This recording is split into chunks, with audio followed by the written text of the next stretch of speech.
നോക്കിക്കേ, വർഷങ്ങൾക്കിടയിൽ നഗരം എങ്ങനെയാണ് മാറിയത്? എങ്ങനെ പറയും?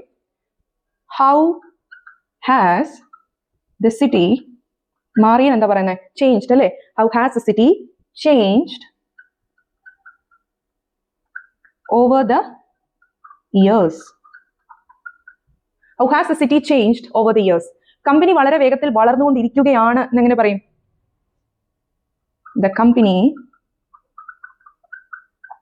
Is growing rapidly. കമ്പനി വളരെ വേഗത്തിൽ വളർന്നുകൊണ്ടിരിക്കുകയാണ്. The company is growing rapidly. ഇവിടെയുള്ള പുതിയ വികസനങ്ങൾ എന്തൊക്കെയാണ്? എങ്ങനെ പറയാൻ പറ്റുന്നത്? What are the new developments? ഇവിടെയുള്ളത് what are the new developments here? What are the new developments here? പുതിയ സാഹചര്യങ്ങളോട് നമ്മൾ പൊരുത്തപ്പെടണം. എങ്ങനെ പറയും? Let me know in the comment.